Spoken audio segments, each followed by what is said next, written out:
Supreme court ने जिस तरीके से रोक लगाई है, हम वेलकम करते हैं जज साहब का, सूर्यकांत शर्मा जी का, कि उन्होंने अपनी वो जातिवादी मानसिकता दिखाई है। देश में मोदी जी की भी जाति एक्सपोज हो गई। इस देश से इस्लाम को खतरा नहीं है, अंबेडकर वाद से खतरा है। सुप्रीम कोर्ट जैसे ही देखता है कि SC ST OBC की बात है, वो हमें न्याय नहीं देता है। डॉक्टर साहब, सुप्रीम कोर्ट ने तो UGC पर रोक लगा दी है, कैसे देखते हैं आप इसको? देखिए, सुप्रीम कोर्ट ने जिस तरीके से रोक लगाई है, हम वेलकम करते हैं जज साहब का, सूर्यकांत शर्मा जी का, कि उन्होंने अपनी वो जातिवादी मानसिकता दिखाई है जो अंग्रेज़ों ने कहा था कि ब्राह्मण में न्याय करने की क्षमता, चरित्र नहीं होती है, इसको कभी भी न्याय की कुर्सी पे नहीं बिठाना चाहिए।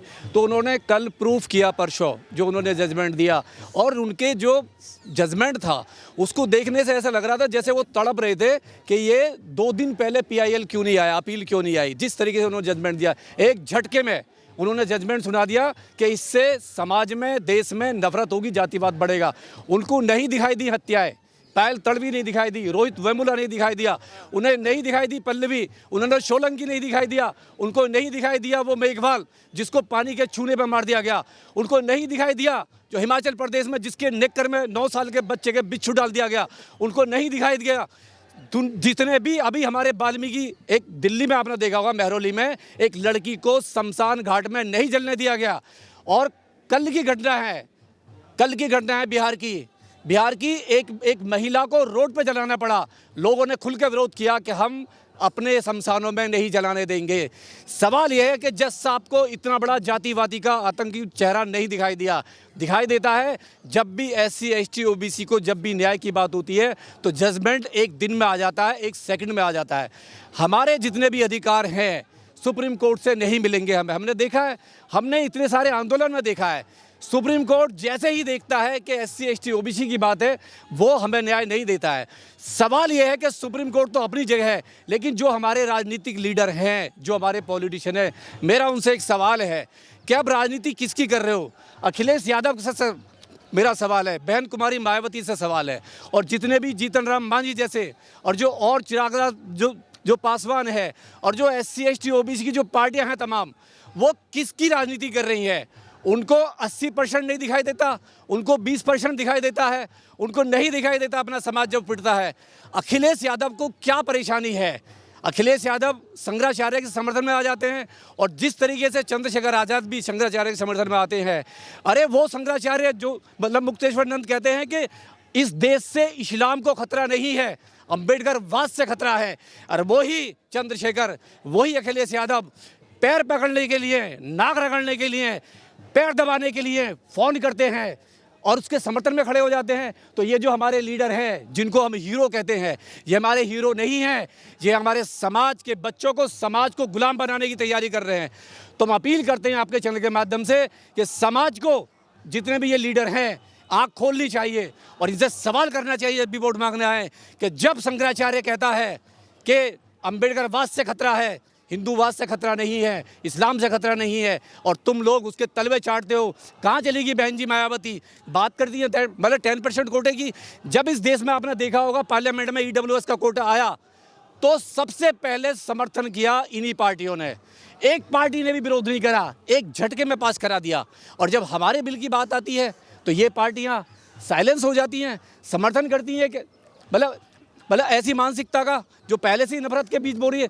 तो हम सीधी हम बायकॉट करते हैं और हम अपील करते हैं जज साहब के कि जज साहब, उनको देखिए, आज भी जाति के आधार पर शोषण हो रहा है, आज भी हमारे बच्चों के साथ भेदभाव हो रहा है, आज भी वो जो बिल आया है, बिल आपने ही बनाया था, आप ही के आदेश पर बिल बना, डाटा तैयार हुआ आपके आदेश पर, सरकार ने तो मोहर लगाई थी और आपने उसको कैंसिल कर दिया। एक समाज कभी नहीं बटेगा। समाज 6600 जातियों में आपने पहले ही बांट रखा है।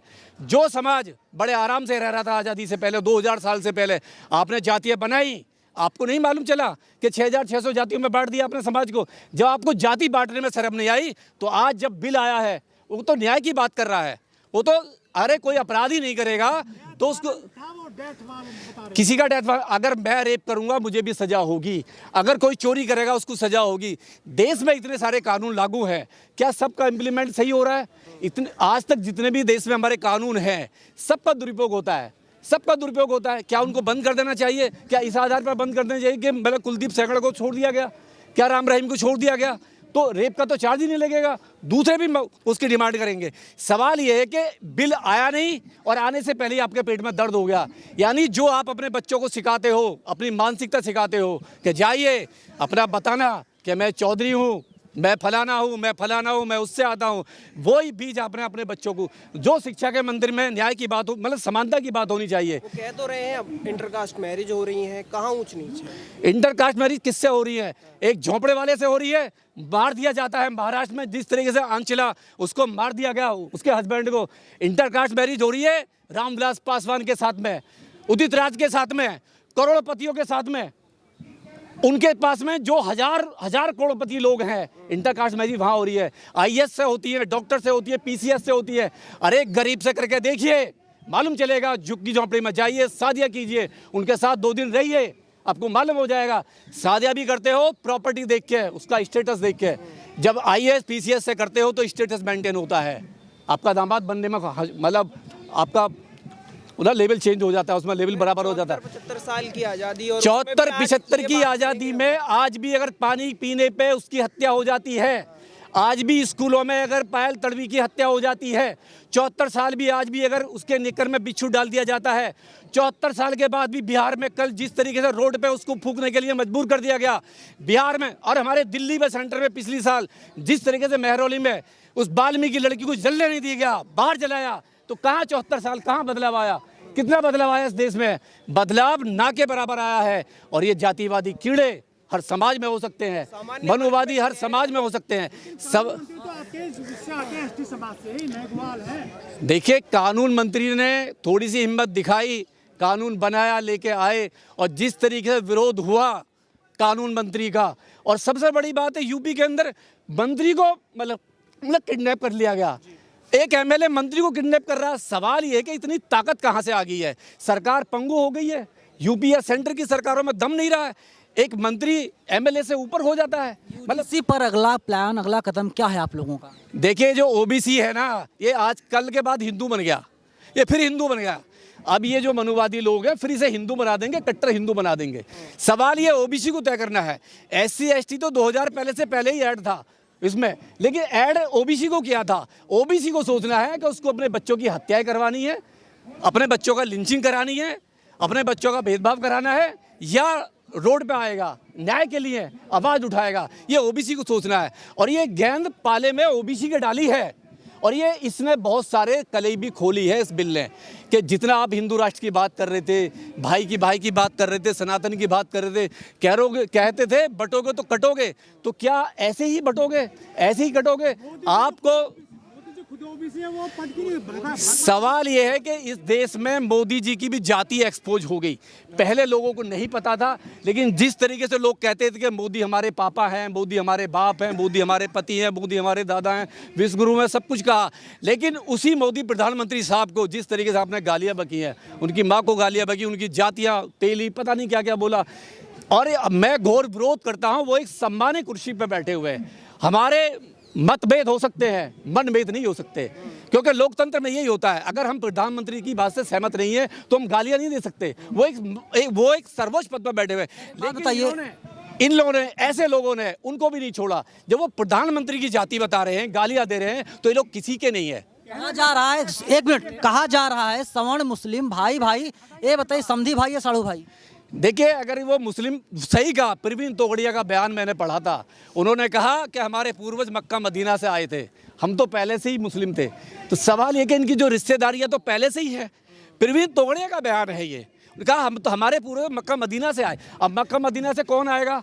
सवाल ये है कि ये सही कह रहे हैं, वास्तव में इनके रिश्तेदार मुस्लिम है। ओबीसी एससी एसटी तो मूल निवासी है, इनसे इनका कोई लेना देना नहीं है। समधी भाई या साड़ू भाई वाला रिश्ता कौन सा रिश्ता है, या फिर नॉर्मल? ये तय करेंगे, समधी बनाएंगे या साड़ू बनाएंगे। लेकिन आज की परिभाषा में अगर देखें, जितने भी फिल्म दुनिया में 90% हीरो है मुस्लिमों के, उनके घरों में देखा जाए तो एक ही कास्ट की लेडीज है, एक ही कास्ट की, क्योंकि वो अरबपति है, वो हीरो है, बहुत बड़ा, उन पर कोई लिंचिंग नहीं होगी, कोई विरोध नहीं होगा, किसी तरह का विरोध नहीं होगा। सवाल ये है, मैं फिर आपके चैनल के माध्यम से अपील कर रहा हूँ, जितने भी लीडर हैं ओबीसी एससी एसटी के, इनके काले मुंह करो, इनका विरोध करो, भूल जाओ नाम क्या क्या क्या लग रहा है, यादव लग रहा है या राहुल गांधी लग रहा है या जो बहन कुमारी मायावती लग रहा है। भूल जाइए, अगर अपने बच्चों को बचाना है, उनके अधिकार बचाने हैं तो जातिवाद अपने घर पर रखिए। इनसे हिसाब मांगिए कि जब हमारे बच्चों की हत्या हो रही थी तुम उन्हीं लोगों के सपोर्ट में थे, उन्हीं लोगों के साथ में खड़े थे। एक सवाल है कि सुप्रीम कोर्ट की टिप्पणी आई है कि ये हॉस्टल में सब बराबरी से रहते हैं, क्या कहेंगे?